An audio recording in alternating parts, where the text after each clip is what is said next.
ఒక association editors association ప్రెసిడెంట్గా ఉన్న వ్యక్తులు ఒక సాక్షి ఛానల్లో కూర్చొని అమరావతి గురించి మాట్లాడారు అంటే అమరావతి మహిళల గురించి మాట్లాడారా, రాష్ట్రంలో ఉన్న మహిళల గురించి మాట్లాడారా ఆ రకంగా అన్నది పక్కన పెడితే ఇది ఆంధ్రప్రదేశ్ రాష్ట్రం తాలూకా గౌరవాన్ని భగ్నం పరిచే విధంగా ఈరోజు మాట్లాడటం.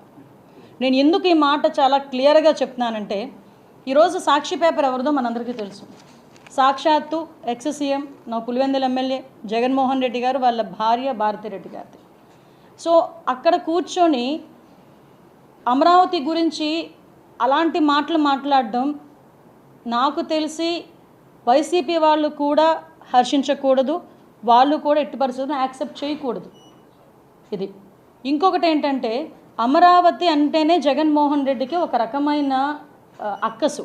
ఎలాంటి అక్కసు అంటే 2019 డిసెంబర్ 17 సంథింగ్ ఆ డేట్లోనే అమరావతి రాజధాని కాదు, అమరావతి 3 రాజధానులు చేస్తానని చెప్పి ఆ రోజు నుంచి కూడా విషయం కక్కి ఆ అమరావతి రైతుల మీద ఎంత దాష్టికానికి ఒడిగట్టారో మీరు అందరూ చూశారు.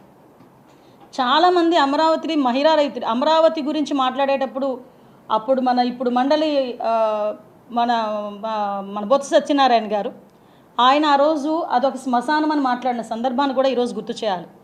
అట్ ద సేమ్ టైం ఒకానొక సందర్భంలో కొంతమంది అది అమరావతి కాదు కమరావతి అని చెప్పి మాట్లాడిన సందర్భాన్ని కూడా ఈరోజు మీకు గుర్తు చేయాలి. అంటే ఇది స్టెప్ బై స్టెప్ ఈరోజు ఏదో అక్కసిగా బయటకు వచ్చి అమరావతి గురించి మాట్లాడిన సందర్భాలు కాదు ఇవి. ఆ రోజు నుంచి వాళ్ళ అధికారంలో ఉన్న దగ్గర నుంచి కూడా అమరావతి మీద ఒక అక్కసి వెళ్ళగక్కి ఆ అమరావతి ఈరోజు మన రాజధాని అని ధైర్యంగా చిన్న పిల్లోడి దగ్గర నుంచి పెద్దవాళ్ళ వరకు చెప్పుకోగలుగుతున్నారంటే కొన్ని వేల మంది రైతుల తాలూకా త్యాగం అండి. అది సుమారుగా 34,000 ఎకరాలు కావాలి అంటే ఒక పైసా ఆశించకుండా రాష్ట్ర రాజధాని గురించి మా భూములు మేము ఇస్తామని చెప్పి ముందుకొచ్చి కేవలం చంద్రబాబు నాయుడు గారి మీద ఉన్న నమ్మకంతో ఆ రోజు ముందుకొచ్చి అంతమంది రైతులు ఆ రోజు రాజధానికి అందరూ కూడా భూమినిస్తే దాంట్లోని శాసనసభను ఏర్పాటు చేసుకుని 2017లోనే అక్కడి నుంచి మన కార్యకలాపాలని కొనసాగించిన పరిస్థితి మర్చిపోయారా ఆ రోజు? అదే అసెంబ్లీలో చాలా సందర్భాల్లో మీరు కూడా అక్కడి నుంచి మాట్లాడిన సందర్భాలు కూడా మర్చిపోయారా జగన్మోహన్ రెడ్డి గారు? ఆ తర్వాత మీరు వచ్చిన తర్వాత కనీసం సెక్రటేరియట్ మొహాన్ని కూడా చూడకుండా కనీసం క్యాబినెట్ మీటింగ్కి ఎప్పుడో 3 నెలలకోసారి 4 నెలలకోసారి ఒక్కసారి సెక్రటేరియట్కి వెళ్ళొచ్చి ఆ సెక్రటేరియట్ అంతా కూడా నాశనమైపోయే పరిస్థితులు కనిపించే పొజిషన్ కూడా మీరు చూశారు. అదే అమరావతి రైతులు బయటకు వచ్చి అమరావతిని రాజధానిగానే ఉంచాలని చెప్పడానికి అమరావతి మహిళా రైతులు వస్తే ఆ మహిళా రైతుల గురించి ఎంత వల్గర్గా మాట్లాడారండి. వాళ్ళు కట్టుకున్న చీరల గురించి కూడా తప్పుడుగా మాట్లాడిన సందర్భాలు మర్చిపోయారు అందరూ. ఆ అమరావతి రైతులు అందరూ కూడా సుమారుగా దగ్గర 270 మంది చనిపోయారండి అమరావతి రైతులు ఈ యాజిటేషన్లో. సుమారుగా 1630 రోజులు వాళ్ళు యాజిటేషన్ చేశారు.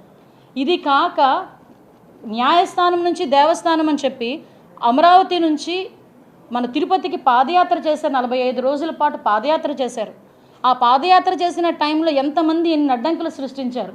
వాళ్ళు తింటున్న భోజనంలో మట్టి కొట్టారండి. మనకు ఈరోజు మన రాజధాని గురించి భూములు ఇస్తే అదే రైతుల కంచాల్లో ప్లేట్లలో మట్టి పోసిన సందర్భాలను కూడా ఈరోజు నేను గుర్తు చేయాలి. ఎందుకు ఇవన్నీ చెప్తున్నాను అంటే ఈ రోజు ఎవడో ఒక వ్యక్తి వచ్చి సాక్షి ఛానల్లో కూర్చుని మాట్లాడేసి వెళ్ళిపోతే అది కాదు మనం తీసుకోవాల్సింది. అంటే దీని వెనకాతలు ఎలాంటి కుట్ర నడుస్తుంది, దీని వెనకాతల తనకు కుట్రదారులు ఎవరు అన్నది మెన్షన్ చేయాలనే ఉద్దేశంతోనే ఈరోజు మీకు ఇంత డీటెయిల్గా నేను మాట్లాడుతున్నాను.